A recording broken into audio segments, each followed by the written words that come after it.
2023 সালে এসে যখন মানুষ লাখ লাখ টাকা আয় করতেছে অনলাইনে বা অফলাইনে, তখন মাসে $1000 আয় করা, যেটা মাসে 1 লাখ টাকা আয় করা সমান, সেটা খুব একটা কঠিন কাজ বলে আমার মনে হয় না। যে 4টা স্ট্র্যাটেজির কথা আমি বলবো, 4টাই কাজ করবে, বাট তারপরেও প্রথম 3টা যদি আপনার কোনো একটা কারণে মনে হয় যে অনেক কঠিন, 4 নাম্বারটা 100% আপনি করতে পারবেন, এই বিষয়ে আমার কোনো দ্বিমত নাই। একটা বাচ্চাও যদি দেখে 4 নাম্বারটা, আমি শিওর সেই বাচ্চাও এটা করতে পারবে। চলুন শুরু করা যায়। প্রথম অপশন, স্টার্টিং আ ব্লগ।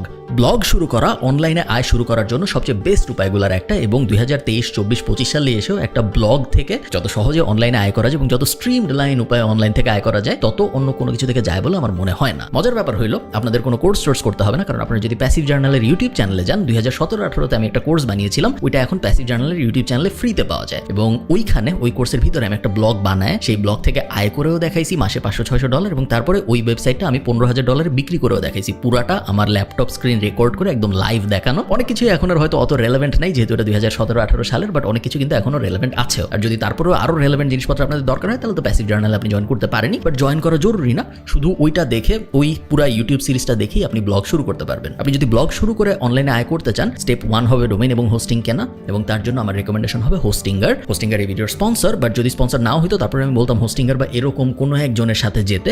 তার কারণ আমি এই ইউটিউব চ্যানেলে একটা ভিডিও আছে আমার 30 মিনিটের ওয়েবসাইট বানানোর, যেখানে আমি হোস্টিঙ্গার ব্যবহার করে একটা ওয়েবসাইট বানায় আপনাদের দেখাইছি। রেকমেন্ড করার কারণ হলো, হোস্টিঙ্গার দুনিয়ার সবচেয়ে সেরা হোস্টিং কোম্পানি এরকম না ব্যাপারটা, বাট 10,000 যেহেতু আমাদের বাজেট, 10,000 টাকার পুরো টাকাটাই আমরা ওয়েবসাইটের ডোমেইন এবং হোস্টিং কেনার পেছনে খরচ করতে চাই না, কারণ সামনে আমাদের লোগো লাগবে ওয়েবসাইটের, সামনে আমাদের ওয়েবসাইটে কন্টেন্ট লাগবে, ওগুলোর জন্য একটু টাকা রাখা উচিত। খুব কম দামে ডোমেইন এবং হোস্টিং কেনার জন্য হোস্টিঙ্গারের থেকে ভালো স্ট্যান্ডার্ড সলিউশন আসলে নাই। তার কারণ হোস্টিঙ্গার থেকে যখন আপনি হোস্টিং কিনেন, আপনি অলরেডি একটা ডোমেইন ফ্রি পান, ডোমেইন আলাদা কিনতে হয় না, এবং হোস্টিঙ্গার দিয়ে যেহেতু আমি অলরেডি কিভাবে একটা ওয়েবসাইট দাঁড় করাইতে হয় 30 মিনিটের কম সময়ে এটা আমার ইউটিউব চ্যানেলে রেকর্ড করে দেখাইছি, তো ওই ভিডিওটা আপনি রেফারেন্স হিসেবে ইউজ করতে পারেন, এবং খুব সহজে ওইটা ব্যবহার করে আপনার এন্ডে আপনি ব্লগ দাঁড় করায় ফেলতে পারেন। খুব আহামরি কোনো কোর্স বা কোনো টিউটোরিয়াল এমন কোনো কিছু দরকার হবে না। ওয়েবসাইট আমি বানায় ফেললাম, ব্লগ আমি বানায় ফেললাম, স্টেপ 1 শেষ। স্টেপ 2 হইলো, এখন এই ব্লগের ভিতরে আমি কন্টেন্ট দেওয়া শুরু করব। কন্টেন্ট দেওয়া শুরু করলাম, এবং কন্টেন্ট দেওয়া শুরু করলে প্রথম দিকে খুব বেশি আহামরি কিছু হবে বলে মনে হয় না। প্রত্যেকটা ব্লগের একটা ট্র্যাজেক্টরি থাকে, এভাবে শুরু হয় এবং তারপর আস্তে আস্তে এক্সপোনেনশিয়ালি গ্রো করে। প্রথম 6-7 মাস তেমন কোনো আহামরি গ্রোথ আপনি দেখবেন না। 7 নম্বর 8 নম্বর মাসে যে আস্তে আস্তে ট্রাফিক আসা শুরু হবে, 12তম 11তম মাসে যে আপনি প্রথম আয়ের দেখা পাবেন বলে আমার মনে হয়, এবং যেটা আমি আমার নিজের এবং আমার হাজার হাজার স্টুডেন্টের সাথে হতে দেখেছি। আপনি যদি হোস্টিঙ্গার ইউজ করতে চান, ডেসক্রিপশনে লিঙ্ক দেওয়া থাকবে উপরে নিচে, যেখান থেকে ইচ্ছা আপনি ওই লিঙ্কে যেয়ে আপনি যদি আমার ডিসকাউন্ট কুপনটা ইউজ করেন, তাহলে একটা ডিসকাউন্ট সহ হোস্টিঙ্গার ব্যবহার করতে পারবেন। চলুন সেকেন্ড উপায়ে যাওয়া যাক। সেকেন্ড উপায় হলো starting an e-commerce business with a B2C angle. মানেটা কি? আমার এই ইউটিউব চ্যানেলে যদি আপনি একটু পিছনে ঘাটেন, আপনি দেখবেন আমার একটা ভিডিও ছিল যেখানে আমি 7 দিনে 50,000 টাকার একটা ব্যবসা একদম লাইভ দাঁড় করায় আপনাদের দেখাইছিলাম। কিছুই করি নেই, একটা সিম্পল আইডিয়া খুঁজে বের করছি, যেটা একটা ইউনিক ব্যাপার ছিল, যেটায় B2C মার্কেটিং করা সহজ। আপনার ওরকম একটা সিম্পল আইডিয়া খুঁজে বের করতে হবে, যেটার উপরে B2C বিজনেস টু কাস্টমারে মার্কেটিং করা যায়, এবং এই মার্কেটিংটা আপনি করবেন ফেসবুক অ্যাড দিয়ে। ফেসবুক অ্যাড কিভাবে শিখবো?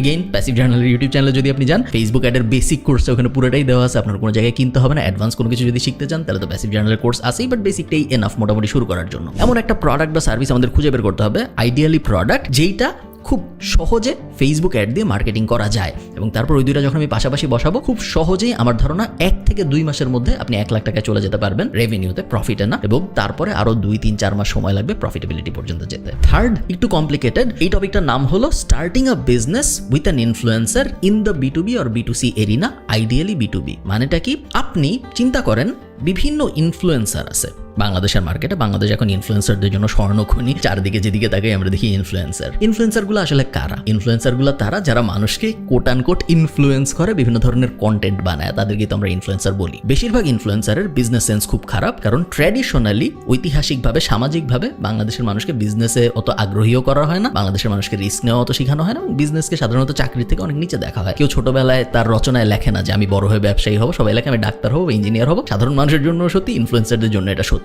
এই ইনফ্লুয়েন্সারগুলা মনে করে তাদের আয়ের মেইন উপায় হইল ইউটিউবের অ্যাড, ফেসবুকের অ্যাড, এবং কোনো ব্র্যান্ডরা যখন তাদের স্পন্সর করবে তারা। বাট তারা এটা বুঝে না যে ইনফ্লুয়েন্সারদের আয়ের সবচেয়ে বড় উপায় হলো নিজেদের প্রোডাক্ট বা সার্ভিস বানানো। অ্যাজ অ্যান এন্টারপ্রেনার আপনি এই জিনিসটা বুঝেন। আপনি চিন্তা করেন, আমার যদি নিজেদের এমন প্রোডাক্ট না থাকতো, ধরেন ফর্মাল ফ্রাইডে বা আমাদের কোর্স, এই ধরনের জিনিসপত্র যদি আমাদের না থাকতো যেগুলো আমরা সরাসরি আমাদের সাবস্ক্রাইবারদের কাছে অফার করতে পারতেছি, তাহলে কি আমাদের রেভিনিউ এত উপরে যেত? যদি আমি আমার ইউটিউব চ্যানেলটা, আমার ফেসবুক চ্যানেলটা একটা বিজনেস হিসেবে চিন্তা করি, যেত না। সেম জিনিস অন্যান্য ক্রিয়েটরদের সাথেও করা সম্ভব। আপনার খুঁজে বের করতে হবে ওই ক্রিয়েটরের জন্য কোন প্রোডাক্ট বা সার্ভিসটা সবচেয়ে ভালোভাবে ফিট হয়। বেসিক চিন্তা ভাবনা করবেন না যে আচ্ছা ওই ইউটিউবারকে আমি বলি আমি উনার হয়ে টি শার্ট বেচবো বা উনার জন্য আমি মার্চ বানাবো। এগুলো বেসিক চিন্তা ভাবনা। আমি চাই আপনি অ্যাডভান্স চিন্তা ভাবনা করেন। ওই ইউটিউবারকে ভালোভাবে স্টাডি করেন, ওই ইনফ্লুয়েন্সারকে ভালোভাবে স্টাডি করেন, কমেন্ট পড়েন, তাদের হিস্ট্রি দেখেন তাদেরকে আসলে কি ধরনের মানুষজন দেখে, তাদেরকে যেই ধরনের মানুষজন দেখে সেই ধরনের মানুষের প্রবলেমগুলা কি জীবনে, ওই প্রবলেমগুলোর মধ্যে কোন কোন সলিউশন নিয়ে এই ইনফ্লুয়েন্সার কথা বলতে পারে এবং সেই সলিউশনগুলোর মধ্যে কোনটাকে নিয়ে একটা প্রোডাক্ট বা একটা সার্ভিস বানানো যায়। আমি কিছু বেসিক এক্সাম্পল দেই। কোনো ইনফ্লুয়েন্সার মনে করেন বিদেশে থাকে, জার্মানিতে থাকে কথার কথা। ওই ইনফ্লুয়েন্সার জার্মানিতে কিভাবে গেছে? মাস্টার্স করতে, ব্যাচেলর করতে। ওর জন্য হয়তো একটা ব্যাচেলর বা মাস্টার্স কনসালটেন্সি বা বিদেশে পড়তে যাওয়ার কনসালটেন্সি বা একটা এসওপি রাইটিং এজেন্সি, এই টাইপ জিনিসপত্র কিন্তু ওর জন্য ভালো বসে। ওটা কিন্তু আবার একটা বাইকার বাংলাদেশি ইনফ্লুয়েন্সারের জন্য হবে না। ওই বাইকার বাংলাদেশি ইনফ্লুয়েন্সারের জন্য বাইকের গিয়ার ভালো চলবে, বাইকের রিপেয়ারিং দোকানের স্পন্সরশিপ ভালো চলবে। সো বিভিন্ন ইনফ্লুয়েন্সারের জন্য বিভিন্ন ধরনের B2B এবং B2C প্রোডাক্ট কাজ করবে। আপনার বিজনেসের ব্রেইন ব্যবহার করে ফার্স্টে ফিগার আউট করতে হবে যে কোন ইনফ্লুয়েন্সারের জন্য কোন বিজনেস ভালোভাবে কাজ করবে। ওই বিজনেসের একটা প্ল্যান বানাইতে হবে। তারপরে এই ইনফ্লুয়েন্সারের যদি কোনো ম্যানেজার থাকে তার সাথে যোগাযোগ করতে হবে। ইনফ্লুয়েন্সারের সাথে কিন্তু আমরা যোগাযোগ করবো না, কারণ ইনফ্লুয়েন্সার মনে করে যে ও আমার তো ইউটিউব থেকে ইনকাম হচ্ছে, আমার তো ফেসবুক থেকে ইনকাম হচ্ছে, আমার তো দুই একটা ব্র্যান্ড ডিল আসতেছে, আমার জীবন ভালো। কিন্তু ইনফ্লুয়েন্সারের যে ম্যানেজার সে বুঝে, কারণ সে একটু এন্টারপ্রেনারিয়াল, এবং ম্যানেজার যদি ইনফ্লুয়েন্সারকে নতুন কোনো বিজনেসে কনভার্ট করতে পারে ওই ম্যানেজারেরও লাভ বেশি, কারণ ম্যানেজাররা সাধারণত ইনফ্লুয়েন্সারদের যে ইনকাম হয় ওটার পার্সেন্টেজ হিসেবে নিজেদের কমিশন পায়। তো আপনার ডিলটা মূলত হবে ম্যানেজারের সাথে। আমি হইলে এমন ইনফ্লুয়েন্সারদের টার্গেটই করতাম না যাদের আসলে কোনো ম্যানেজার নাই, কারণ আমার মতে তারা হয়তো বিজনেস সেন্সে ভালো না। এটা একটা ভালো আইডিয়া, একটু কমপ্লিকেটেড, বাট আমার ধারণা যদি আপনি ঠিকঠাক মতো করতে পারেন। ইন্টারন্যাশনালি আমরা অনেক এক্সাম্পল দেখেছি যেইখানে বিজনেস পার্সনরা ইনফ্লুয়েন্সারদের সাথে কানেক্ট হওয়ার কারণে ওই ইনফ্লুয়েন্সারদের প্রোডাক্ট বা সার্ভিস এত বুম করছে। আপনি ইনফ্লুয়েন্সারকেও চিনেন, আপনি প্রোডাক্ট বা সার্ভিসকেও চিনেন, বাট আপনি বিজনেস পার্সনটাকে চিনেন না। আপনার হইতে হবে ওই বিজনেস পার্সনটা যাকে কেউ চিনবে না, but main profit, majority profit তার কাছেই আসবে। লাস্ট যেটা আমি বলছিলাম সবচেয়ে ইজি, যেটার জন্য আপনার কিছুই করতে হবে না, সেটা হলো content repurposing and then setting an offer. একদম সহজ এক্সাম্পল বলি, আমার কন্টেন্টে আমি কখনো কপিরাইট দেই না। আমার ইউটিউব কন্টেন্ট বলেন, আমার ফেসবুক কন্টেন্ট বলেন, আমি কখনো কোনো কপিরাইট দেই না। অনেক ফেসবুক পেজ আছে, Khalid Farhan, digital academy, passive জার্নালিটি, অনেক ফেসবুক পেজ আছে আপনারা জানেন, অনেক ইউটিউব চ্যানেল আছে আপনারা জানেন, যারা আমি যখনই কোনো একটা কন্টেন্ট আপলোড করি ওটা ডাউনলোড করে, কখনো তারা ওটাই আবার ডাউনলোড করে সরাসরি আপলোড করে দেয়, কখনো তারা ওটা কেটে ওই কন্টেন্টের ভিতর থেকে যে রিল বের হয়, ওই কন্টেন্টের ভিতর থেকে যে শর্টস বের হয়, সেগুলো আলাদা করে আপলোড করে তাদের নিজেদের প্রোফাইলে পেজে। কন্টেন্ট রিপারপাসিং যখন করা হয় সরাসরি তো একটা ইনকাম হয়। ফেসবুক তাদেরকে রিল ভিউয়ের জন্য টাকা দেয়, ফেসবুক তাদেরকে ভিডিও ভিউয়ের জন্য টাকা দেয়। তারা যদি ওইটা ইউটিউবে আপলোড করে, আমি যেহেতু কোনো কপিরাইট দেই না, সো তারা ইউটিউব থেকে ওটার থেকে ইনকাম পায়। ওটা একটা ডিরেক্ট ইনকাম, এবং তারা অনেক সময় আমার থেকেও বেটার টাইটেল এবং আমার থেকেও বেটার থাম্বনেইল ইউজ করে। সো এরকম কয়েকবার হয়েছে আমার ভিডিও আমার ফেসবুক পেজে আপলোড হয়েছে বা আমার ইউটিউব চ্যানেলে আপলোড হয়েছে, আমি হয়তো ভিউ পেয়েছি 50,000, বাট ওটা ডাউনলোড করে আরেকটু ভালো টাইটেল এবং আরেকটু ভালো থাম্বনেইল দিয়ে অন্য কেউ আপলোড করছে তার পেজে, ওটার ভিউ হয়েছে হয়তো 6 লাখ। এরকম অনেকবার হয়েছে আমার সাথে।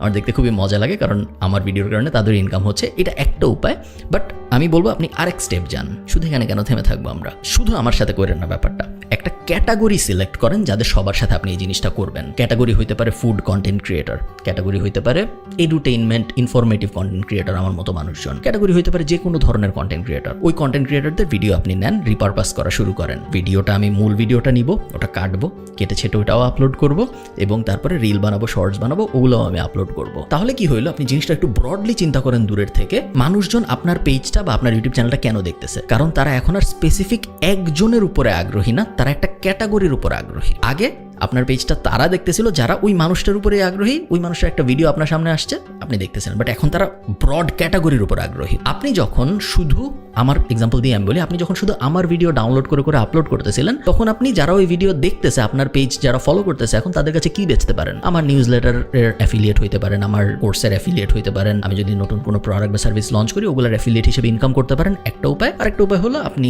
নর্মাল অ্যাড থেকে আপনার যে ইনকাম হচ্ছে ফেসবুক, ইউটিউব আপনাকে যা দিচ্ছে ওইটা। বাট আপনি যখন একটা ক্যাটাগরি রিপ্রেজেন্ট করেন যে আমার এই পেজে বাংলাদেশের যেখানেই যে ইনফরমেটিভ কন্টেন্ট আপলোড করে ওগুলা রিপারপাস করে আমি আবার আপলোড করি, তাহলে আপনার পেজ এখন কারা ফলো করতেছে, আপনার ইউটিউব চ্যানেল এখন কারা ফলো করতেছে? যারা প্রোডাক্টিভিটি বিষয়ে আগ্রহী, যারা ইনফরমেটিভ কন্টেন্টের বিষয়ে আগ্রহী, এখন আপনার পুলটা বড় হয়েছে এবং এখন আপনি নিজের প্রোডাক্ট বা সার্ভিস লঞ্চ করতে পারেন। এখন আপনার ভাবতে হবে, আচ্ছা আমার পেজ কারা ফলো করে? আমার পেজ তারা ফলো করে যারা খালিদ ফারহানের ভিডিও দেখে, অমুকের ভিডিও দেখে, তমুকের ভিডিও দেখে, ইনফরমেটিভ ভিডিও দেখে। এই মানুষগুলোর কি লাগবে? এই মানুষগুলোর হয়তো বছর শেষে একটা ইন্টারেস্টিং নোটবুক লাগবে। আমি একটা নোটবুক বের করে বেচার চেষ্টা করি। সো আপনার ব্র্যান্ডটা আপনি দাঁড় করাচ্ছেন অন্য মানুষের উপরে। এটা ইংলিশে বলে পিগি ব্যাকিং। ইংলিশে আমরা অনেক এক্সাম্পল দেখি, বাংলাদেশে আস্তে আস্তে আমরা দেখা শুরু করছি। তাদের উপর দাঁড় করায়, বাট কোনো একজনের উপর দাঁড় করায় না, পুরো একটা ক্যাটাগরির উপর দাঁড় করায়। এবং একজনের উপরে দাঁড় করানোটা এমনিতেও রিস্কি, তার কারণ ওই একজন কোনো একটা কন্ট্রোভার্সিয়াল কথাবার্তা বললে কিন্তু আপনার ব্র্যান্ডটাও রিস্কের মধ্যে পড়ে যায়, কারণ আপনি খালি ওই মানুষের ভিডিও ডাউনলোড করে আপলোড করেন। আপনি যখন একটা ক্যাটাগরি টার্গেট করবেন, তখন ওই ক্যাটাগরির ভিতরে কেউ যদি একজন একটা কন্ট্রোভার্সিয়াল কথা বলে, তাকে সিম্পলি আপনি বাদ দিয়ে বাকিদের উপর ফোকাস করবেন। এবং তারপর আস্তে আস্তে আপনার অডিয়েন্স পুলটা যখন এমন হবে যে তার অডিয়েন্স পুল এবং আপনার অডিয়েন্স পুল সমান,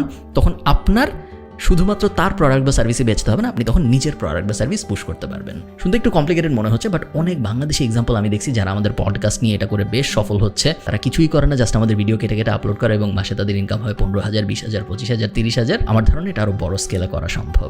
এই 4টা মেথডের প্রত্যেকটাই কাজ করবে 10,000 টাকাকে 1 লাখ টাকা বানানোর জন্য। জাস্ট একটা ব্যাপার আমি বলে রাখি, যখনই আমরা বলি যে 10,000 টাকাকে 1 লাখ টাকা বানায় ফেলবো বা 500 টাকাকে 20,000 টাকা বানায় ফেলবো, তখন মাথার মধ্যে প্রথম যে ব্যাপারটা আসে সেটা হলো কি শর্টকাট নেওয়া যায়। কারণ আমরা একটা ম্যাসিভ জিনিস করতে যাচ্ছি, খুব কম টাকাকে অনেক টাকা বানায় ফেলতে চাচ্ছি, এবং শর্টকাট ছাড়া কি এটা করা সম্ভব? আমি বলবো সম্ভব। এবং আমি যে স্ট্র্যাটেজিগুলোর কথা বললাম, এগুলো প্রত্যেকটার কিন্তু প্রপার বিজনেস স্ট্রাকচার আছে। কোনোটাই এমন না যে আমি 10 টাকার বিটকয়েন কিনলাম এবং তারপর তারপরে আমি আল্লাহর কাছে দোয়া করবো যে 10 টাকার বিটকয়েন যেন 1 লাখ টাকা হয়ে যায়। ওইটা কিন্তু বিজনেস না, ওইটা হলো রিস্ক এবং না বোঝা একটা রিস্ক। আমি জানি না, আমি ইনফ্লুয়েন্সও করতে পারবো না, হবে নাকি হবে না। ট্রেডিং, ফরেক্স ট্রেডিং, এই ক্রিপ্টো ইনভেস্টিং, ওই টাইপ জিনিসগুলা খুবই রিস্কি জিনিস, এবং ওগুলা করে আপনি খুব স্ট্রাকচারালি প্রপার বিজনেস মেন্টালিটির হিসাবে কোনো একটা এস্টাবলিশড এন্টিটি দাঁড় করাইতে পারবেন না। এবং এই কারণে আমি ওগুলো সাজেস্ট করি নাই। আমি যা সাজেস্ট করেছি এগুলো একটু কষ্ট হবে, এই জন্য আমি বলছি 12 মাস সময় লাগবে। বাট আপনি যদি কষ্টটা করতে পারেন, 12 মাস পরে আপনি দেখবেন আপনার কাছে শুধুমাত্র 10,000 টাকা 1 লাখ টাকাই হয়ে যায়নি, একটা প্রপার বিজনেসও দাঁড়ায় গেছে।